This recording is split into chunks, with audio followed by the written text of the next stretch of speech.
Bienvenue sur votre chaîne préférée Akhbar al-Bled de Hassan Atlamsan. Arantxa González Laya. Encore elle ne se repentira jamais. Elle a encore parlé pour ne rien dire. Heureusement que maintenant il ne peut que parler. Il ne peut plus rien faire. Heureusement pour l'Espagne et heureusement pour les relations maroco-espagnoles. L'ex-chef de la diplomatie fait le parallèle entre le Sahara marocain et la Palestine. Après une absence de la scène médiatique, un quotidien ibérique très proche du Polisario a offert à l'ancienne ministre espagnole des Affaires étrangères, installée à Paris pour des raisons professionnelles, une tribune.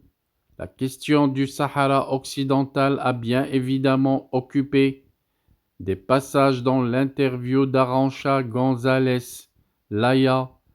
C'est ce qu'avait cité le journal El Independiente. L'ex-chef de la diplomatie espagnole a appelé bizarrement à tirer les leçons de la guerre israélienne à Gaza afin de parvenir à une solution du conflit du Sahara. Dans ce cas du Sahara et dans d'autres conflits dans le monde, ce que nous devons comprendre, c'est que nous devons résoudre le problème à la racine, et c'est là la leçon, a-t-elle souligné. Heureusement que Pedro Sánchez a peut-être exécuté son conseil en éliminant le problème à la racine après son renvoi du ministère des Affaires étrangères espagnol.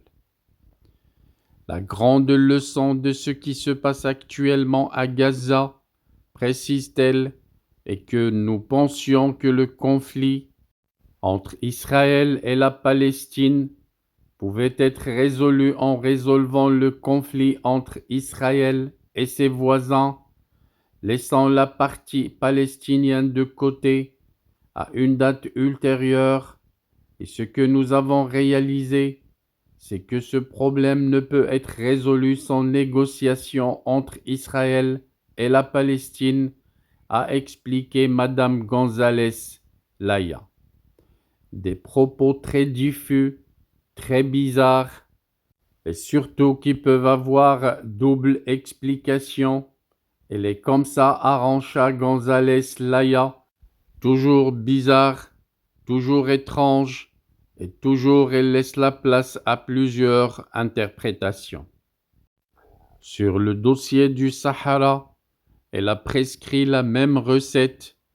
La question doit être traitée à la source, c'est-à-dire une négociation entre les parties. Les problèmes doivent être résolus à la racine et entre les parties. Toute solution trouvée par les parties sera une bonne solution, a-t-elle martelé. Par ailleurs, l'ancienne ministre des Affaires étrangères n'a pas souhaité commenter le plan marocain d'autonomie au Sahara. C'est une opinion que je garde pour moi, a-t-elle répondu. Elle n'a pas aussi voulu donner son avis sur l'appui de Pedro Sánchez à la solution proposée par le Maroc pour régler le différend. C'est un terrain extrêmement glissant. Je ne pense pas qu'il soit utile de commenter, a-t-elle déclaré.